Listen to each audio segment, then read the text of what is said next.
Called Sir William CO.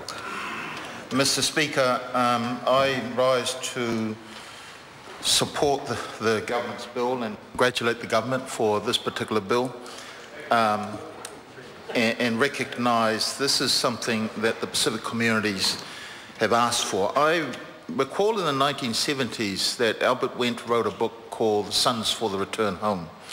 And that book captures the essence of the dreams and aspirations of our Pacific communities in that day and age. And when the wave of Pacific people first landed on the shores of Aotearoa, there were jobs. In fact, my uncles used to joke about they could quit one job in the morning and find another job in the afternoon. Unions were strong, they were well paid, they had state housing, and after a year or so in state housing, they were able to save some money of their own and buy their own house. At the time, there was a child pension in which you could capitalize on the child benefit and use that as a deposit. And in fact, the loan was guaranteed by the state at that time, a 3% loan for 30 years. And that was how my parents got to own their own house, with Dad working. Mum stayed home, looked after the kids. We come home, there was a cooked meal prepared. And those were the days where those were available, full employment even. I think one Prime Minister would say during that period, they could count the number of people that were without jobs. And how times have changed, And whilst I welcome the government's move in terms of this bill, I think our communities are not going to easily forget the things that have happened in the last 6 years, and I'll say some more. I'll say a little bit more about that later on. But this is welcome. It is something that the communities of Cook Island, Niue, and Tokelau have asked for. It's also something that other Pacific peoples are agitating for, and more recently so, because there's a word that I would use in Samoan, o tangata wangalu, meaning these are the people that have been forgotten. And the reason being is we call Cook Island, Niue, and Tokelau as realm countries. They are New Zealand citizens. And for some reason or rather, we tend to forget that quite easily. And so I welcome the move.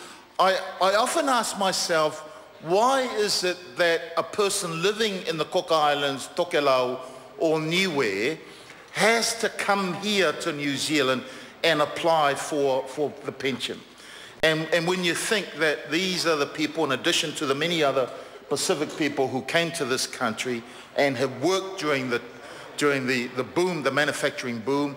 But prior to that, these are also the countries, sir, of people that came and served in the initial expeditionary force that went to Europe and fought in the wars on behalf of this country and on behalf of England. In fact, sir, it was Maui Pomare who travelled to Niue and the Cook Islands explicitly to try and recruit people to fill the Māori battalion numbers that were asked of Māori at that particular time.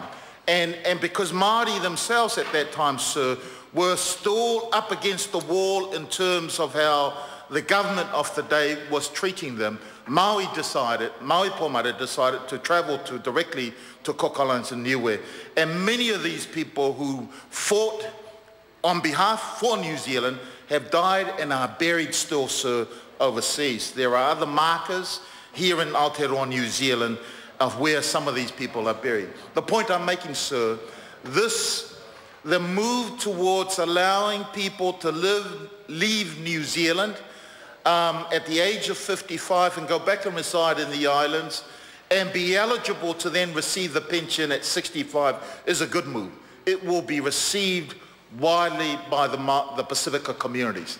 But I think, sir, as part of the work that the Select Committee needs to have, it needs to be asking the question, are these still the forgotten people? Are there other things that Aotearoa New Zealand needs to do in terms of ensuring there is consistency Because after all, these are people of the realm of New Zealand. They are New Zealand citizens. They're not foreigners.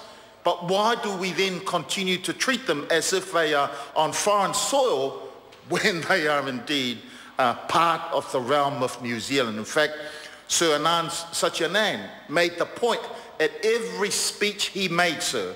He made the point of always greeting and acknowledging the languages of the realm of New Zealand, Aotearoa New Zealand, which is Māori, which is English, which is Cook Island, which is Niue, which is Tokelau, and I might add, because Samoan is the second most spoken language, it can also be argued that Samoa and Tonga are those particular languages. And sign languages, that's right. That's right. Sir Anand never failed to use his sign language. So I wonder, and the Select Committee will probably need to ask this and make sure that there is wide publication of the opportunity to make submissions of this, because I suspect, sir, that when the public makes submission of this, it will go beyond what this bill may entail. And I would hope that the Select Committee doesn't just throw away the input from the wider community, but put it aside and perhaps make further inquiries as to what further work must this Parliament do in order to address what I would regard o tangata wangalo, the people whom New Zealand has forgotten.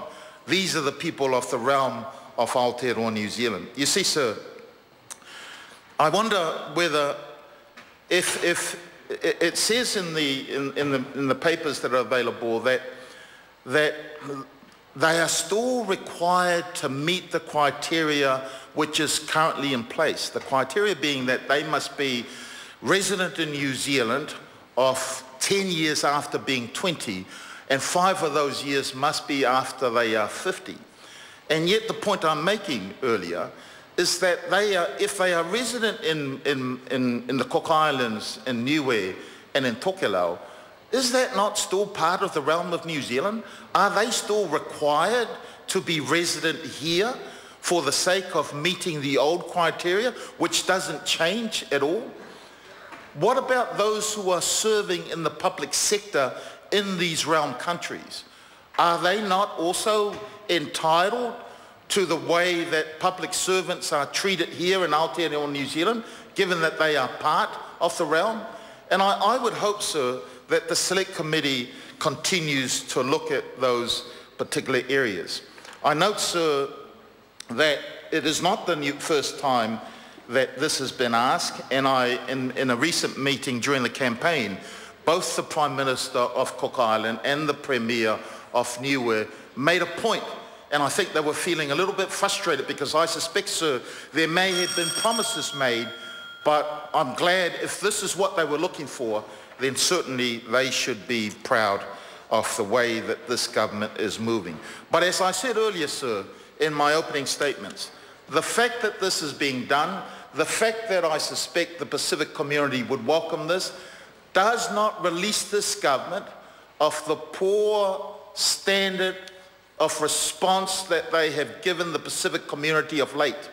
Because in the last 6 years, sir, unemployment continues to rise. And unemployment is at 11.4%. In the last 6 years, the income for the Pacific people have been declining. The average, the medium income for Pacific people have been declining. And for Auckland, I can say it was $455, the medium income per week. At the end of 2008, well, at the beginning of this year, it was $379.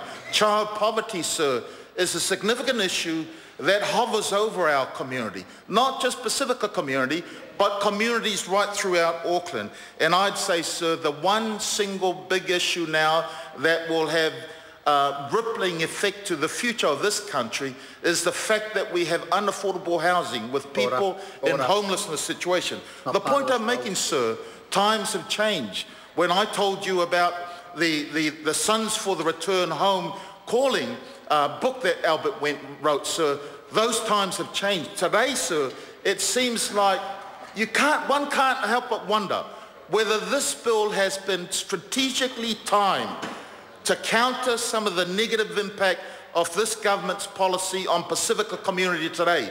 not just what I've outlined, but also the outsourcing of Pacifica programs from TV and said, that too, sir, is a strong signal that this government doesn't care about Pacific people. So despite what they do with this bill, Member's time has expired.